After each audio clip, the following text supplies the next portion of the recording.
Hey, what's up? Welcome to Project Freelance. My name's Kay Anagonio, and this week on the podcast, I am talking to Dean Tepper, who is otherwise known as Boylord Music. He's a music producer, and he works with Futuristic. He produced his two recent albums, I Am and Zachary Lewis.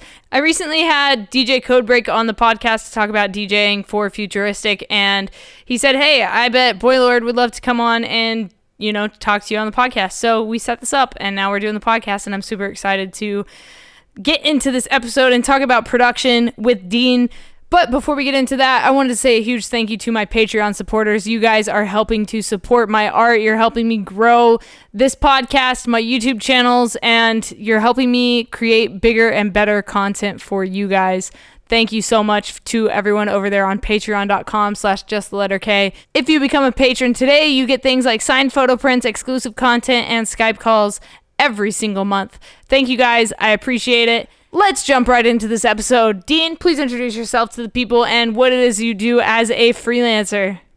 My producer name is Boylord.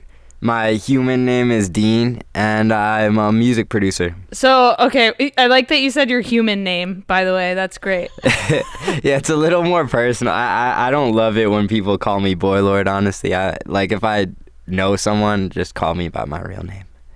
So, well, let's talk about Boylord. How'd you come up with that name? Oh, man. So I've just had a string of pretty terrible names for a long time, and I was kind of evolving as an artist. Like, my last name before Boylord was Fly Hats, and I hated that name. And we were on the way to a video shoot with this artist I was producing a few years ago, and I always listened to classical music in the car. And on this one station, they're like, "Oh, the Boylord of piano," and it was some like amazing piano player, and everyone kind of looked at me and they're like, "Oh, like you should be Boylord." And I was Boylord ever since. That's sick. I love hearing about how people came up with their artist name. It's like a huge part of who you are and like building your brand. So let's go back to the beginning. How'd you get your start in music? Like what were some of your interests when you were a kid? Oh man, when I was a kid, I honestly was really, really concerned at a young age. I was like, Mom, if there's only so many notes, then like how's it possible to make original music? And I was like really worried about that in like third grade. And I didn't even realize this, but when I was little, I used to like touch different parts of my desk, and I had all these sounds like assigned in my brain to the different parts of the desks I was touching and the objects on the desk. So I would like make these like mental drum kits. And then I started, like, I used to play the violin, and I was like a little husky when I was little, and I hated wearing suits for the violin recitals because like they never really fit right. So I ended up quitting violin and picking up the guitar in like 7th grade, and I had nothing to do this summer. My dad gave me like his old guitar from when he was in high school, and I literally learned guitar from watching Comcast On Demand guitar lessons. And then I was in high school, like my friend Mike was sick at guitar, and I really wanted to be in a band. So I started this band, and I honestly hated working with the lead singer in the band. We like clashed a lot, and like he's still one of my best friends. But at the time, like he'd always be like, "Don't wear your orange shirt," like, and I just loved my orange shirt. It was my favorite shirt. But he's like, "It brings too much attention to you at the shows," and I was like, "Screw this!" So I like kind of started making my own music and writing my own songs, and then come like freshman year of college, I was looking for an extra class to take. Like I needed a 1-credit elective, and I came across this music production class, which was honestly the luckiest thing in the world. And I just fell in love with that. And the school then like I did really well in the class, and then the school hired me as a TA for the next like 3 years. I got like an upper level credit A for teaching other students how to produce music. So I got to work on like all sorts of like weird projects and help people out with all that.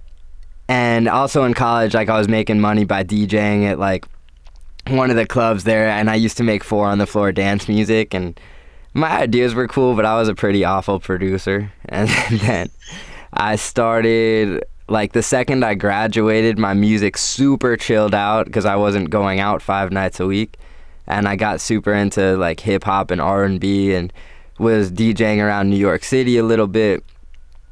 And I mean, this is a really long answer to how I got into production, but like it could go longer if you want, or I could save it for later because I could just unleash. No, unleash, man. Like that's what podcasts are all about. Like, tell your story, dude. This is your time. All right, well, hell yeah. So it's crazy, like how all the events unfolded for me to like have really been doing. Because at the time, like I was just DJing like every like Friday, Saturday night in New York, and I was going and like just networking a lot and meeting rappers and going to produce them. And like one night I went to like a friend's, I'm Jewish, and I went to a friend's friend's Rosh Hashanah meal. Like he invited me, and I'm like, what the heck, like let me go. And I'm sitting across the table from these 2 younger kids. I think they were probably like maybe 14 at the time, and I was just telling stories about like DJing and the rap life and all sorts of stuff that I saw. And one of the kids played piano, and I was just having a blast, like talking to them. And 3 months later, I get an email from his dad, and he's like, I don't know what you said to my son, but he wrote like 20 songs after talking to you. Like, do you mind like coming and like showing him and like basically giving him some lessons? And I was all pumped that I inspired this little kid, and my best friend from college lived like an hour away from me, which is where that dinner was.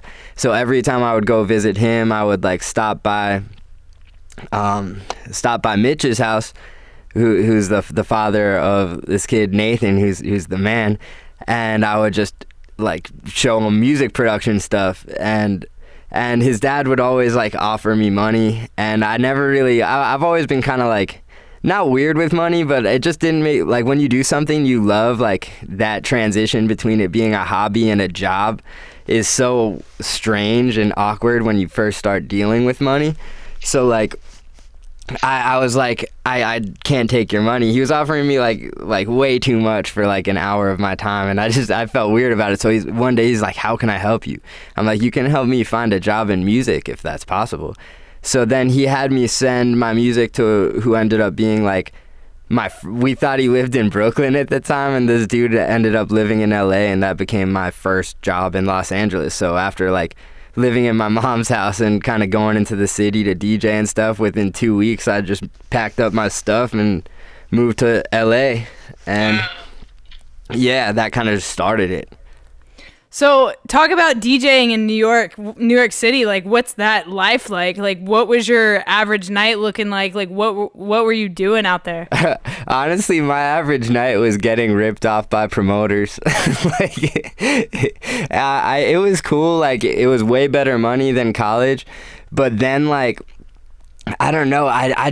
I fell really out of love with that scene really quick, because you show up to the club and it wasn't necessarily my job to promote the club, and if it's not super bumping and you're DJing, like all the promoters, like especially when you're nice, like I don't think you like know me. Like, I'm a very smiley person, and in the beginning of everything, before I knew what was up, like people would just walk all over, like they took kindness as weakness, and like I would be like, oh yeah, I get it, like yeah, it wasn't super popping tonight.